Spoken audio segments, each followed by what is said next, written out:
जयजी जयजीवर अर्थ है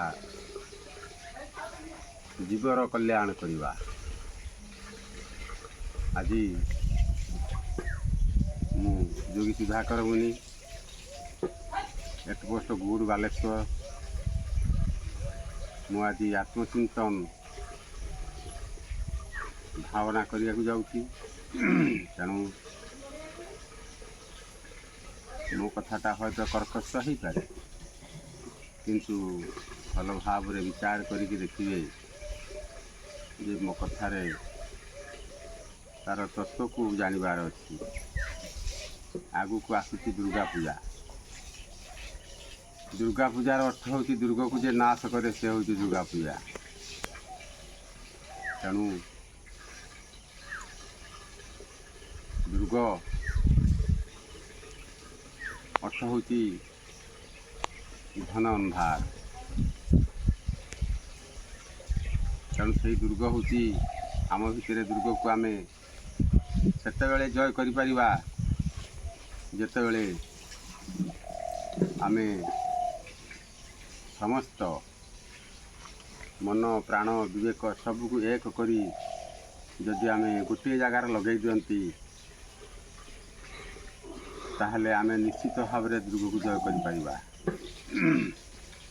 दुख कष्ट रोग परिताप बंधन सबुरु आम निश्चय आम मुकुलिबा। से आम दुर्गा पाखरे आम गुहारी करि थांती। हेले सही दुर्गा नुह जहा कादुरे तैयारी होइछि, छणर तैयारी होइछि, छौलरे तैयारी होइछि, तापरे रंग बला होइछि। दुर्ग होउछि निज शरीर भितरे मूलाधार चक्र ठारू पुणी आज्ञा चक्र पर्यंत। तेणु आपण देखिथिबे दुर्गा सरस्वती एमाने जेतेबेले बसिचंती बा गणेश जेतेबेले बसिचंती सेतेबेले कौ भलिया पोजरे बसिचंती। आमे जदि सेमिति गोड़ को आकुंचन करी आम भितर थिबा शरीर भितर थिबा मूलाधार चक्र आमे सही चक्र को आमे जदि जागृत करिबा ताहले आम भितर थिबा समस्त शक्ति जागृत हो पारिबो।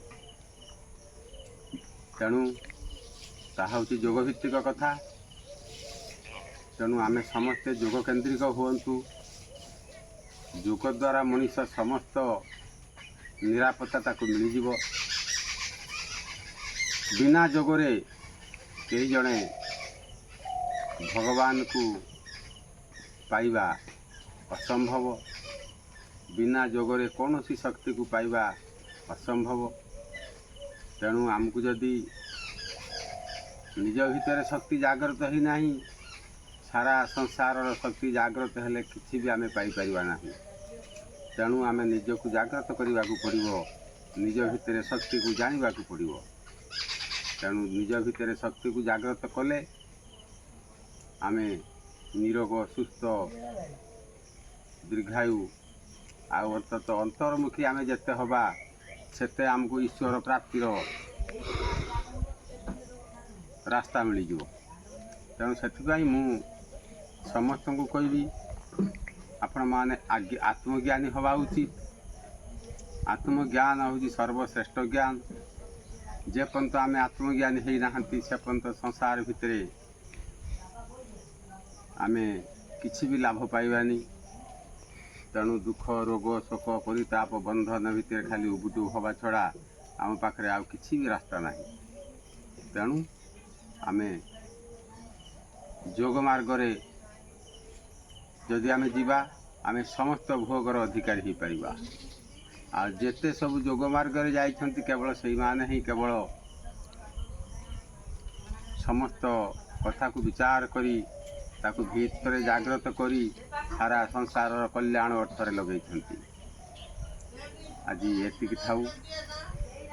आसंता काली को आम अपेक्षा करिबा जीवर कल्याण हेउ।